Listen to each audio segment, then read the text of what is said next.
빌립보서 2장 1절에서 11절 말씀입니다. 그러므로 그리스도 안에 무슨 권면이나 사랑에 무슨 위로나 성령의 무슨 교제나 긍휼이나 자비가 있거든 마음을 같이하여 같은 사랑을 가지고 뜻을 합하며 한 마음을 품어 아무 일에든지 다툼이나 허영으로 하지 말고 오직 겸손한 마음으로 각각 자기보다 남을 낮게 여기고 각각 자기 일을 돌볼 뿐더러 또한 각각 다른 사람들의 일을 돌보아 나의 기쁨을 충만하게 하라. 너희 안에 이 마음을 품으라. 곧 그리스도 예수의 마음이니 그는 근본 하나님의 본체시나 하나님과 동등됨을 취할 것으로 여기지 아니하시고 오히려 자기를 비워 종의 형체를 가지사 사람들과 같이 되셨고 사람의 모양으로 나타나사 자기를 낮추시고 죽기까지 복종하셨으니 곧 십자가에 죽으심이라. 이러므로 하나님이 그를 지극히 높여 모든 이름 위에 뛰어난 이름을 주사 하늘에 있는 자들과 땅에 있는 자들과 땅 아래에 있는 자들로 모든 무릎을 예수의 이름에 꿇게 하시고 모든 입으로 예수 그리스도를 주라 시인하여 하나님 아버지께 영광을 돌리게 하셨느니라. 아멘. 추운데 웃으면서 예배의 자리로 나오신 여러분들을 보니까 좀 감동스럽기도 하고 막 눈물이 날라 하고 참아야 되는데 연말이 되니까 마음도 약해지고 우리 대표기도 기도하시는데 왜 자꾸 눈물이 나는지 모르겠습니다. 간절히 사모하는 것 중에 하나가 우리가 십자가의 길을 가고 섬김의 길을 가고 사랑의 길을 가는 데 있어서 가장 중요한 것이 뭘까? 바로 예수님 마음 품는 거죠. 제 마음대로는 안 됩니다. 섬기려고 하다 보면 계산하게 되고 따지게 되죠. 나만 섬기는 것 같고 나만 손해보는 것 같고 다른 사람 수요일날 다 놀고 지금 TV 보고 있는데 추운데 수요일에 와야 되나 말아야 되나? 봄아 TV 보고 싶은데 엄마한테 끌려온 거 아니니? 여러분 그런데 희한합니다. 예수님의 마음이 팍 품어지면 그게 전혀 아깝지 않습니다. 손해보는 것 같지 않습니다. 오늘 이 빌립보서에서도 보면요 그런 일들이 벌어지고 있습니다. 교회 안에 문제가 있거든요. 한번 보겠습니다. 바울의 서신서를 보면 바울이 섬겼던 교회들에 어떤 문제가 있었는지를 알 수 있습니다. 그래서 행간을 유심히 살펴보면 이 교회는 이런 문제가 있었겠구나 하는 것을 짐작할 수 있습니다. 오늘 우리가 읽은 이 본문은 바울의 기독론의 정수라고 합니다. 예수님이 누구신지, 어떤 분이신지에 대해서 정확하게 알려주고 있기 때문입니다. 예수님이 누구신지, 어떤 분인지를 알고 나면 사실 교회 문제는 저절로 해결됩니다. 따라서 오늘 말씀을 통해서 예수님이 누구신지, 어떤 분이신지 다시 한번 깨닫고 문제가 해결되고 마음이 회복되는 은혜의 시간이 되시길 주님의 이름으로 축복합니다. 축복합니다. 먼저 빌립보 교회에 어떤 문제가 있었는지를 1절에서 4절 말씀을 통해서 살펴보겠습니다. 먼저 1절, 2절 같이 읽어보겠습니다. 시작. 그러므로 그리스도 안에 무슨 권면이나 사랑의 무슨 위로나 성령의 무슨 교제나 긍휼이나 자비가 있거든 마음을 같이하여 같은 사랑을 가지고 뜻을 합하며 한 마음을 품어. 아멘. 2절에 보시니까요 마음을 같이하라, 같은 사랑을 가지고 뜻을 합하라, 한 마음을 품으라. 왜 이런 말씀을 하고 있을까요? 지금 빌립보 교회가 한 마음이 아니라는 것입니다. 마음이 나뉘어졌다는 것이죠. 교회 공동체의 문제가 뭡니까? 한 마음이 안 된다는 겁니다. 부부의 문제는 뭡니까? 남편, 아내의 입장이 다르다 보니 하나가 안 된다는 데 있습니다. 부모와 자녀 간의 문제가 뭡니까? 부모의 입장이 있고 자녀의 입장이 있는데 부딪히는 거죠. 하나가 되지 않기 때문에 그렇습니다. 여러분, 공동체란 한 마음을 품어야 되는 것 아니겠습니까? 사단이 교회를 치고 흔드는 이유가 뭡니까?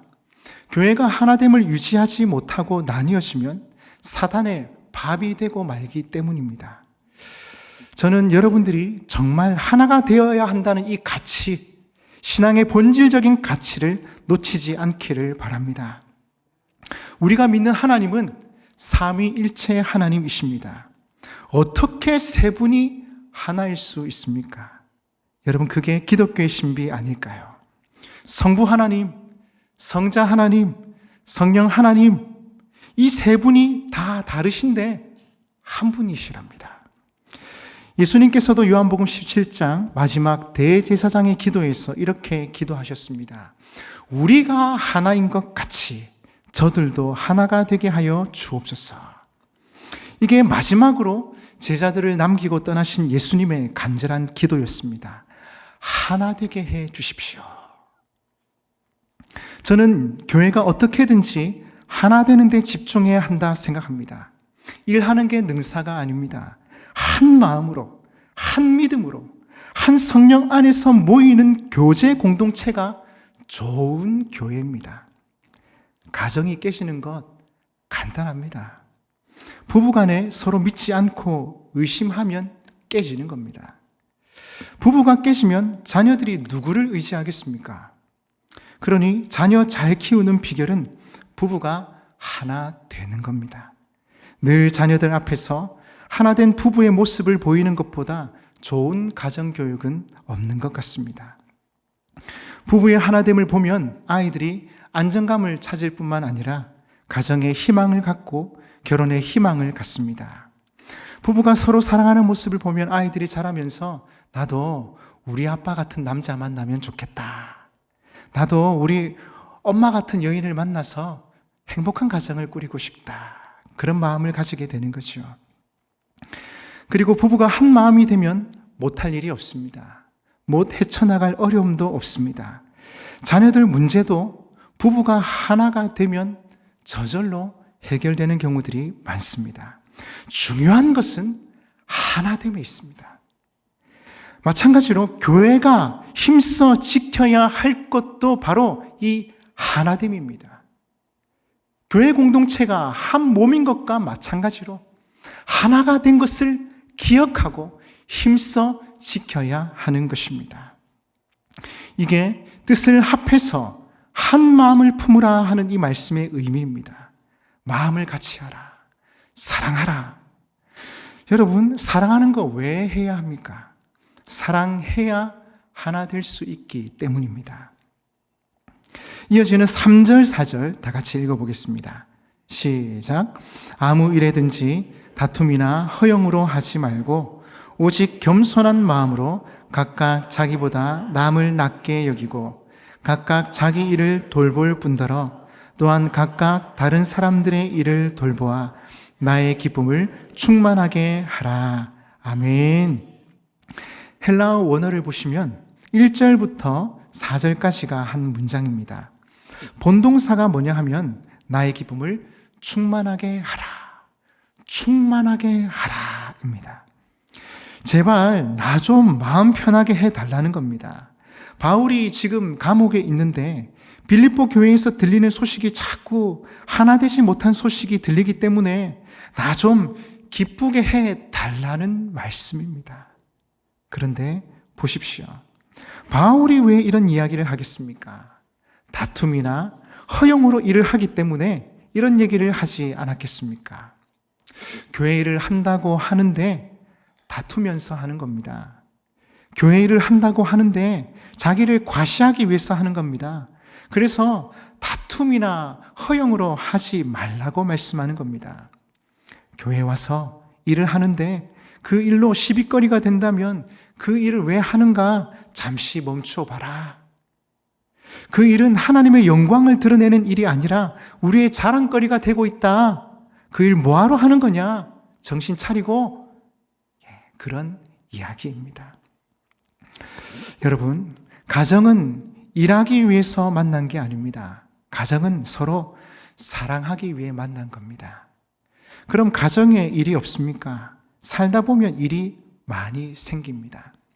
그러나 그 일을 일같이 여기지 않는 이유는 무엇입니까? 서로 사랑하면 일이 되지 않고 삶이 되는 겁니다. 일하는 게 아니라 우리의 삶을 살아가는 것입니다. 삶의 어떤 부분을, 특히 일이라고 말하는 까닭은 그 일을 하는 나의 동기가 사랑이 아니라 다른 목적과 동기를 가졌기 때문에 그런 것 같습니다. 그런데 서로 사랑하면 그건 일이 아니라 삶이 되는 겁니다. 가정과 교회가 그런 원리 위에서 움직여야 한다고 생각합니다. 그래서 교회는 삶을 나누는 곳이어야 합니다. 사랑을 나누는 것이요. 사랑이면 충분합니다. 모든 문제가 사랑이 부족해서 생기는 것이 돈이 부족해서 생기는 것은 아닙니다. 그런데 일이 되는 순간 사람인지라 일의 공로를 따지게 됩니다. 일이 잘 되면 야, 누가 잘해서 그렇게 됐는가? 내가 잘해서 그렇지. 니는 뭐 했노? 내가 이렇게 수고했는데 왜 사람들이 나를 알아주지 않을까? 볼멘 목소리들이 생기는 겁니다. 그래서 지금 바울의 마음이 안타까운 것입니다. 다툼이나 허영으로 하지 말라. 교회 일은 그렇게 하는 게 아니다. 오직 겸손한 마음으로 각각 자기보다 남을 낮게 여기는 것이다. 이렇게 말씀하고 있습니다. 여러분, 세상의 모든 문제는 내가 남보다 낫다는 데서 시작합니다. 그러나 나보다 남을 낮게 여기고 겸손한 마음이 되면 부딪히지 않습니다. 그래서 교회란 오직 겸손한 마음으로 각각 자기보다 남을 낮게 여기는 것입니다.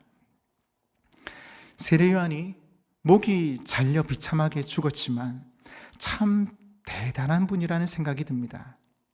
어느 날부터 갑자기 예수님의 인기가 급상승했습니다. 제자들이 다 그쪽으로 가버렸습니다. 그러자 세례 요한의 제자들이 말합니다. 스승님, 큰일 났습니다. 선생님의 제자들이 다 예수님께로 갑니다. 그러자 요한이 허허허 하고 웃는 것이요. 그분은 흥하여야 하겠고 나는 쇠하여야 하리라.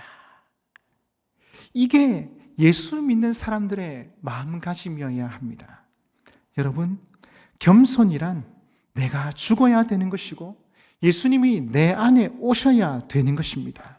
그래서 예수님께서 나에게 와서 배우라고 하셨지 않습니까? 너희 아무리 해도 안 될 거다. 분명하되 나에게 와서 배우라 말씀하셨습니다. 세상에서 배우는 것이 아닙니다. 이렇게 말씀하셨죠. 수고하고 무거운 짐진 자들아, 다 내게로 오라. 내가 너희를 쉬게 하리라. 나는 마음이 온유하고 겸손하니. 나는 마음이 온유하고 겸손하니 나의 멍에를 메고 내게 배우라. 그리하면 너희 마음이 쉼을 얻으리라. 아멘. 정말 나보다도 남을 낮게 여기는 마음, 나보다도 그가 더 소중하다고 여기는 태도, 이런 게 없이는 겸손이라 할 수 없습니다. 지금 빌립보 교회에서 무슨 일이 있었는지 소상히는 알 수 없지만 어떤 문제가 있었던 것 같습니다. 사람 사는 곳이 다 그렇지 않습니까? 이걸 해결하기 위해 어떻게 해야 하는가? 오직 겸손한 마음으로 섬겨라. 나보다 남을 낮게 여기라. 세 사람이 함께 가면 반드시 거기에 내 스승이 있다고 말하지 않습니까? 세상에서도 겸손한 사람들은 그렇게 남에게서 배울 줄 압니다. 여러분들이 그리스도인이 되었다는 것은 그런 영적인 태도를 가지셔야 한다는 말이기도 합니다. 늘 나보다도 남을 낮게 여기는 마음입니다. 그렇다면 질문이 있습니다. 어떻게 하면 이 마음을 품을 수 있느냐 하는 것입니다. 어떻게 하면 나보다 남을 낮게 여기는 겸손한 마음을 가질 수 있느냐 하는 것입니다. 5절입니다. 5절 같이 한번 읽어봅시다. 시작. 너희 안에 이 마음을 품으라. 곧 그리스도 예수의 마음이니. 아멘. 너희 안에 이 마음을 품으라. 곧 그리스도 예수의 마음이니. 예수님의 마음을 품으라는 것입니다. 예수님의 마음을 품으면 예수님의 마음이 내 마음이 되는 것입니다. 내 마음이 예수님의 마음과 같아지면 예수님과 같은 삶을 살게 되는 것이지요. 십자가를 향해 나아갈 수 있는 용기와 믿음이 생기는 것입니다. 자연스럽게 십자가의 길을 향해 가는 것이죠. 야, 내가 그 길을 갈 수 있을까? 주님의 마음이 임하면, 주님의 마음을 품으면 저절로 되는 것이지요. 마음에 있는 것들을 우리가 행하지 않습니까? 마음에 있는 것들을 말하지 않습니까? 예수님 마음 품으면 예수님처럼 행동하게 되는 것은 당연합니다. 여러분, 예수님이 누구십니까? 예수님께서 어떤 일을 행하셨습니까? 6절에서 8절입니다. 우리 같이 읽어봅시다. 6절에서 8절 시작. 그는 근본 하나님의 본체시나 하나님과 동등됨을 취할 것으로 여기지 아니하시고 오히려 자기를 비워 종의 형체를 가지사 사람들과 같이 되셨고 사람의 모양으로 나타나사 자기를 낮추시고 죽기까지 복종하셨으니 곧 십자가에 죽으심이라. 아멘. 예수님은 누구신가? 본체는 하나님이신데 형체는 인간이십니다. 이게 기독론의 핵심인 하나님의 신성과 사람의 인성을 다 갖추셨다는 말씀입니다. 예수님 누구신가? 근본 하나님의 본체이십니다. 근본은 하나님이십니다. 온전한 신성을 가지셨다는 뜻입니다. 그런데 형체는 인간의 모습으로 오셨습니다. 근본은 하나님이신데 모습은 인간으로 오셨다는 것이죠. 여러분, 신이면 신이고 인간이면 인간이지 어떻게 신과 인간이 함께 존재할 수 있는 것입니까? 예수님은 누구신가? 본질은 하나님이십니다. 그런데 인간의 모습으로 오셨습니다. 왜요? 왜 그렇게 오신 것입니까? 인간이어야 인간을 대속할 수 있기 때문에 그렇습니다. 온전한 하나님이시지만 그분이 인간의 모습으로 오신 까닭은 그래야 인간을 구원할 수 있기 때문입니다. 우리를 사랑하셔서 구원하기 위해서 인간의 모습을 하고 오신 것이지요. 그리고 우리를 살리시기 위해서 십자가의 길을 가셨던 것입니다. 사랑하는 부모님들, 왜 말 안 듣고 속 썩이는 자녀들을 위해서 섬기고 희생하십니까? 아니, 왜 섬기고 희생하셨습니까? 손주들 그렇게 이쁘다고 하지 않습니까? 까꿍! 누구 닮아서 이렇게 이쁠까? 할머니 닮아서 그렇지. 손주가 해주는 게 뭐가 있습니까? 할머니 향해서, 할아버지 향해서 웃어주는 거. 아무것도 해주는 거 없는데 옷 사주고 가방 사주고 때가 되면 입학 선물 사주고 왜 그렇게 희생하고 섬기십니까? 사랑하니까. 사랑하니까 자녀들을 위해서 그렇게 희생하고 섬기고 절대로 보상하지 않는 것 아닙니까? 제가 자라오면서 저희 어머니께 늘 들었던 이야기가 있습니다. 아들아, 네가 돈을 벌기 시작하면 내가 너에게 했던 거 다 보상받으려 한다. 월급 첫째 날이 되면 아들아, 입학금 내놔라. 저는 너무 무서웠습니다. 돈 벌기 시작하면 엄마에게 다 갖다 바치고 나는 뭐 먹고 살지?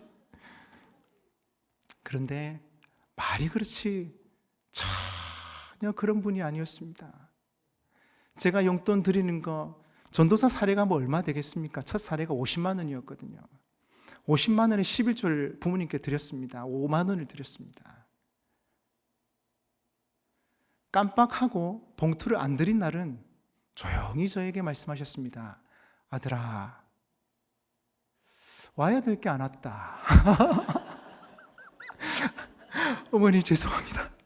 바빠서 공부한다고 깜빡했습니다. 그래서 봉투를 급히 준비해서 드리곤 했습니다. 그런데 제가 드린 돈 하나도 안 쓰시고 다 통장에 모아놨다가 양복 필요하면 양복 사주시고 넥타이 필요하면 넥타이 사주시고 부모 마음이 그런 것이구나. 하나님 아버지의 십자가의 사랑도 그런 것이겠구나. 내가 해드린 거 없는데 나는 자격 없는데, 야, 나를 위해 이 땅에 오셨다. 나를 위해 죽음을 마다하지 않으셨다. 나를 위해 사랑하시되 끝까지 사랑하셨다. 이게 감동인 것이죠. 이게 감사한 겁니다. 1940년에 벨기에에서 태어난 다미엔 신부라는 분이 있습니다. 그가 나환자를 구하기 위해서 본인 몸에다가 나병균을 주입하고 나환자촌에 들어갔다고 합니다. 나환자들의 친구가 되겠다고, 자기 몸에 나병이 생겨야 전도가 될 거 아니냐고 그렇게 했다는 것입니다. 그런데 여러분, 예수님이 그렇게 오셨다는 말씀입니다. 그분은 하나님이시지만 하나님과 동등됨을 취할 것으로 여기지 아니하시고 자기를 비워 종의 형체를 가지사 사람들과 같이 되셨습니다. 그래서 끝내는 자기를 낮추시고 죽기까지 복종하셨습니다. 십자가에서 우리를 살리시기 위해 죽으셨던 것입니다. 여러분, 우리도 예수님의 제자로서 이 예수님의 마음을 품었으면 좋겠습니다. 결국 문제는 우리의 마음입니다. 마음이 바뀌면 모든 것이 다 바뀝니다. 우리의 가장 큰 숙제는 어떻게 하면 예수님의 마음으로 충만하게 할 것인가 하는 것입니다. 예수님의 마음을 품는 이 간단한 일이 정말 어려운 것은 마귀가 우리의 마음을 계속해서 혼미케 하여 예수님을 바라보지 못하게 하고 있기 때문입니다. 예수님께서 분명히 우리 안에 계신데도 예수님이 함께 계심이 믿어지지 않는 것은 마귀가 우리 마음을 이미 혼미케 하고 있기 때문입니다.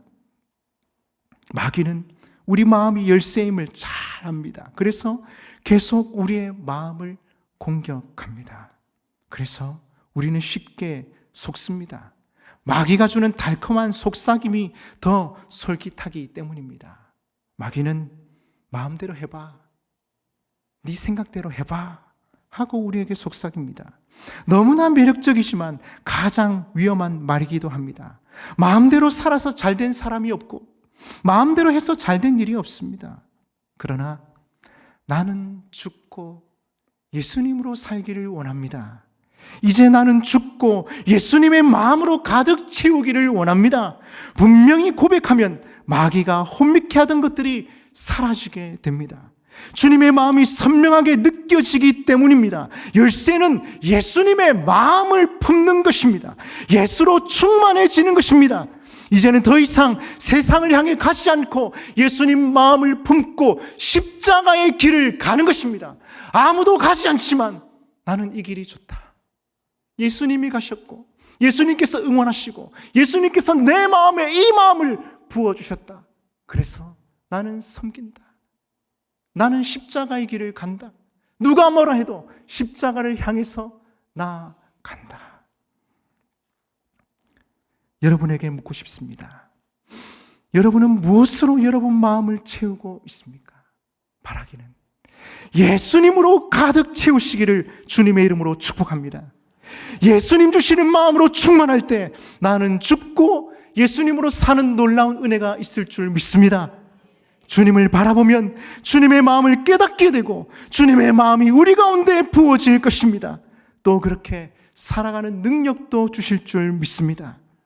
주님의 마음이 내 마음이 되고 주님의 눈물이 내 눈물이 되고 주님의 기쁨이 내 기쁨이 되는 것만큼 행복한 삶은 없습니다. 여러분, 그래서 오늘 다 같이 기도하실 때 주 예수님의 마음을 부어 주옵소서. 내 안에 예수의 마음으로 충만하게 하여 주옵소서. 그래서 십자가의 길, 섬김의 길 마다하지 않고 기쁨으로 갈 수 있도록 도와주시옵소서. 올 한 해도 그 주님의 마음으로 충만해지시고 그리하여 십자가의 길 가는 여러분 되시기를 주님의 이름으로 축복합니다. 축복합니다.